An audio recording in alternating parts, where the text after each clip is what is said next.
আজই সাবস্ক্রাইব করুন এবং দেখুন আপনার প্রিয় শো।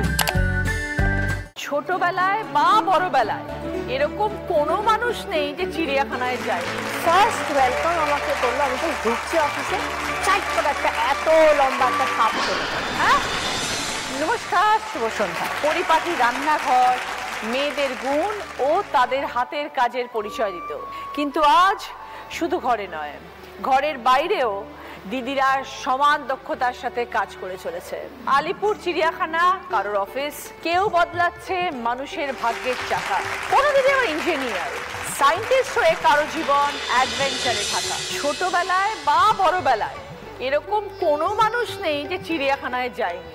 জু একটা এমন জায়গা, এত ফেভারিট একটা জায়গা সর্ব মানুষের, একদম বাচ্চাদেরও বড়দের। একদম সেই জায়গায় আপনি পিয়ালিদি 19 বছর কাজ করছেন। একদম একদম আমার মূলত কাজ হচ্ছে পুরো ওভারঅল ম্যানেজমেন্ট দেখা। এখানে কাজগুলো অনেকগুলো ভাগে আছে, যেমন ধরুন পশু পাখিদের খাবার দেওয়া, পশু পাখিদের চিকিৎসা সংক্রান্ত, তারপরে যে বিশাল সংখ্যক দর্শক আমাদের এখানে আসেন, তো সকালবেলায় দিদি আমাদের কর্মকাণ্ড শুরু হয়ে যায়, রান্নাঘর খুলে যায়। আমাদের একটা রান্নাঘর আছে, অনেক বড় রান্নাঘর, এবং ডায়েটিশিয়ান আছেন আমাদের, পশুদের ডায়েটিশিয়ান। আর এই রান্নাঘর কি পশুদের খাবারের জন্য?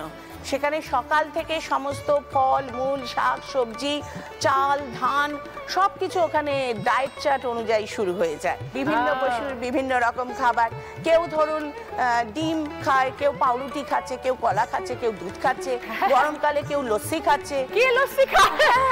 লস্যি খায় আমাদের যারা শিম্পাঞ্জিরা আছে, সকলে লস্যি খায়। এবার লস্যি খায় না? কতটা বড় জায়গা এটা? আমাদের 45 একর্স। এটা আমাদের 71টা এনক্লোজার আছে, এবং মোর দ্যান 160-এর ওপরে আমরা বিভিন্ন রকমের ম্যামালস, বার্ডস এবং রেপটাইলস আছে আমাদের। এটা তো 1875 সালে প্রতিষ্ঠা হয়েছিল, তো সম্প্রতি 150 বছরে পা দিয়েছে। জিরাফের প্রজননের জন্য খুব বিখ্যাত। আমাদের সম্প্রতি 9খানা জিরাফ আছে। তো এই জিরাফগুলোকে ভারতবর্ষের যে কোনো জুতে যা জিরাফ দেখতে পাবেন সব কিন্তু আমাদের থেকে গেছে। হ্যাঁ, এবং এই জিরাফের মাধ্যমে আমরা ধরুন বাঘ নিলাম, সিংহ নিলাম, আমরা জিরাফ দিলাম, ওখান থেকে অনেক অনেক অ্যানিমালস পাওয়া যায়। তো এরকম আমাদের পাখি এক্সচেঞ্জ হয়, জেব্রা এক্সচেঞ্জ হয়, আর জন্ম নিলে খুব আনন্দ হয় যে নতুন অতিথি এসছে চিড়িয়াখানায়। তার মানে ডক্টরস সবসময় 24 আওয়ার্স? হ্যাঁ, ডক্টরসরা এখানে আছেন সব সময়, মানে সদা সতর্ক। শরীর খারাপ হয় ওদের? শরীর খারাপ হয়, সমস্ত আমাদের কিপার্স ডায়েরি আছে, তাতে নোট হয়, সেই অনুযায়ী ডক্টররা চিকিৎসা করেন। আর একটা জিনিস আছে, আমাদের একটা অ্যাডপশন স্কিম আছে দিদি। যদি দর্শক সাধারণ কেউ নিতে চায়, ইন্ডিভিজুয়াল অথবা অর্গানাইজেশন, দত্তক গ্রহণ, এটাতে কি হয়, 1 বছরের যদি কেউ নিতে চায়, সাধারণ মানুষ অনেকে জানে না, এটা একটা ভালো উদ্যোগ। একদম একদম। এই ব্যাপারটা যদি একটু ডিটেইলস বলেন। এটা জানা যাবে যদি আমাদের যে ওয়েবসাইট আছে kolkatazoo.in, ওইখানে যদি কেউ ক্লিক করে তাহলে কিন্তু এটা সম্বন্ধে ডিটেইলস, রুলস আছে। তার নামটা, যিনি নিলেন তার নামটা এনক্লোজারের সামনে কোন পিরিয়ডে তিনি নিয়েছেন এবং তার ছবি সহ টাঙানো থাকবে। সব থেকে মজার জিনিস হচ্ছে শিম্পাঞ্জি। হ্যাঁ হ্যাঁ হ্যাঁ, ওদের কি ট্রেনিং দেওয়া হয়? হ্যাঁ, শিম্পাঞ্জি দেখুন নানান রকম অ্যাক্টিভিটিস ওরা করে, ওই এনরিচমেন্টের জন্য ওদের রেখেছি আমরা। এখন যে চিড়িয়াখানায় 4টে আছে, এক হচ্ছে বাবু, দ্য ওল্ড, নাম বাবু। হ্যাঁ, ওর প্রায় 36 বছরের উপর বয়স হয়ে গেল। তো গেল বড়, ছোটু, মাস্তান আর বুড়ি, এরা 3 জন আছে। ওদেরকে আমরা সিস্ট হিসাবে পেয়েছিলাম, তো এখন আমাদের ওখানেই আছে, তারাও ধীরে ধীরে বড় হচ্ছে। দারুণ, খুব ইন্টারেস্টিং কথা সব শুনলাম। থ্যাংক ইউ দিদি। হাওড়া মিউনিসিপ্যাল কর্পোরেশন উচ্চ পদে আছো তুমি, কত বছর হয়ে গেল এই কাজে? গভর্নমেন্ট জব করছি 13 ইয়ার্স হয়ে গেল। ওকে। অ্যাকচুয়ালি আমি হাওড়া মিউনিসিপ্যাল কর্পোরেশনে পোস্টিং, আমি কেএমডি এর ইঞ্জিনিয়ার। ওকে। তো হাওড়া মিউনিসিপ্যাল কর্পোরেশনে এই 2 ইয়ার্স হতে চললো আমি এখন পোস্টিং। হাওড়া মিউনিসিপ্যাল কর্পোরেশনে আপনি একটা ডুমুরজলা ইন্ডোর স্টেডিয়ামে প্রোগ্রাম করেছিলেন সিএম ম্যাডামের, ওই ইন্ডোর স্টেডিয়ামটাও আমার আন্ডারে। ওকে। অ্যাট প্রেজেন্ট আমি একটা সদর সদনে, মানে যেটা স্পেশাল বিল্ডিং প্রজেক্ট, সেখানে আমরা একটা বিল্ডিংয়ের প্ল্যান করেছি, মানে যেমন কলকাতায় নন্দন, ঠিক সেরকম ক্যাটাগরি একটা সদর সদন আমাদের হাওড়াতে আছে, মানে একদম হাওড়া মেট্রোর পাশে ময়দানে।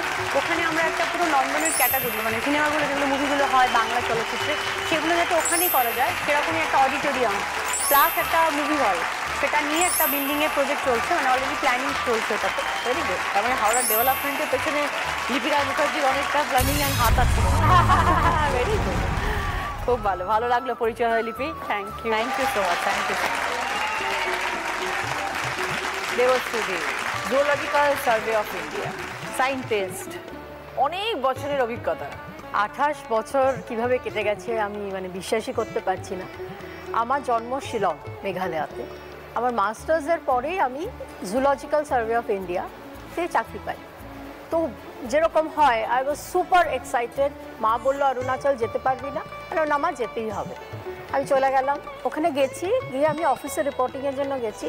ফার্স্ট ওয়েলকাম আমাকে করলো, আমি জাস্ট ঢুকছি অফিসে, শাইট করে একটা এত লম্বা একটা সাপ চলে গেল। হ্যাঁ, ওটা অনেক বছর আগে, তো সেটা ধরুন 96-এ আমি জয়েন করেছি।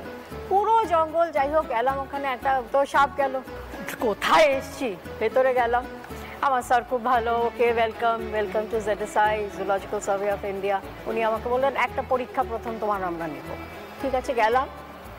একটা বড় বালতি ছিল, বালতিটা খুললেন, খুলে আমি ভেতরে দেখিনি কি, উনি একটা বললেন ওটা কি আছে ভেতরে বার করো, বাট ইটস ডেড, এইটুকুন আমি বলে দিচ্ছি, ওটা অ্যালাইভ না, এটা তোমার ফার্স্ট টেস্ট।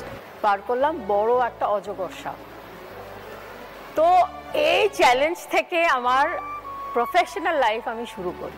জঙ্গলে যেতে হয়, গিয়ে আমাদের একদম প্রোটোজোয়া টু ম্যামেলিয়া, মানে ছোট একদম এককোষ প্রাণী, ওয়ান সেলড অর্গানিজম থেকে যেটা আমরা চোখে দেখতে পাই, বাঘ, সিংহ, আমাদের রিসার্চ করতে হয়। তো আমি যখন অরুণাচল গেলাম, আমি অনলি ফিমেল এমপ্লয়ি, বয়সও কম, এবং আমার অফকোর্স কালিগরা 96-এর, মানে 96 অরুণাচলে কিছু পাওয়া যেত না। গত বছর ছিলেন ওখানে? আমি ওখানে 15 বছর ছিলাম, আমার প্রমোশন হয়ে গেল। সো আমি খুব এক্সাইটেড, প্রমোশন অর্ডার হাতে নিলাম, নিয়ে বললাম বাবা দুবাই পাঠিয়ে দিল আমাকে। ZSI-তে তো আমি জানি all India transfer, international transfer. ভালো করে দেখলাম দীঘা, মানে দুবাই টু দীঘা। আমি বোঝাতে পারি, আমরা সমুদ্রের ওখানেই আমাদের কাজ করতে হয়। যখন গেলাম তখন টুরিস্টরা এত নোংরা করে সমুদ্র সৈকত, মানে ওটা দেখে না চোখে জল এসে গেল। এটা সবার শোনা উচিত। হ্যাঁ, যে অ্যানিমালসরা যারা আছে ওরা আমাদের চলে আসি আমরা, ইয়েস, ওরা আমাদের অনেক উপকার করছে, আমরা বুঝতে পারি না সেটা। Thank you so much, thank you so much দিদি, খুব ভালো থাকবেন। অনেক অভিজ্ঞতা কিছু শেয়ার করলেন এই সময়ের মধ্যে, thank you so much, thank you. বলাকাতে 2025 আমরা 5-6 মাস কাটিয়ে দিয়েছি, আরো 6-7 মাস বাকি রয়েছে আমাদের। 12টা রাশি, এই 12টা রাশি কিরকম যাবে আপনার মতে? কুম্ভ রাশি থেকে 29শে মার্চ শনি ট্রানজিট নিয়েছে মীন রাশিতে। কুম্ভ, মীন আর মেষ রাশির ফার্স্ট টেস্ট চলছে 7.5। ওকে, সেহেতু বলবো যে আতঙ্কিত হওয়ার কিছু নেই, বাধার মধ্যে মেষ রাশির অগ্রগতি হবে। এবার বলুন দিদি নাম্বার 1টাকে নিয়ে আপনার কি মনে হয়? এই যে 4-5 দেখছেন, আপনার চোখেটা কি মনে হচ্ছে? পজিটিভ ভাইবস দিচ্ছে, বা আপনার কিছু মনে হচ্ছে পরিবর্তন হওয়া দরকার? দিদি নাম্বার 1 দেখুন সবসময় একটা পপুলার রিয়েলিটি শো, সেটা একমাত্র আপনিই চালাচ্ছেন, কিছুক্ষণের জন্য হলেও আপনি এগিয়ে নিয়ে যাচ্ছেন। Thank you. তাহলে আপনার মনে হচ্ছে এই জায়গাটা পজিটিভ ভাইবস এর মধ্যেই আছে? আপনার ঠিক লাগছে? অবশ্যই, এখান থেকে মানুষ অনেক রকম বার্তা পাচ্ছে। থ্যাংক ইউ, খুব ভালো থাকবেন বলাকাদি, ভালো লাগলো পরিচয়। আজকের মতন এই পর্যন্তই, আপনারা সবাই ভালো থাকবেন। আপনাদের সকলের সঙ্গে দেখা হবে আগামীকাল। সকলকে নমস্কার।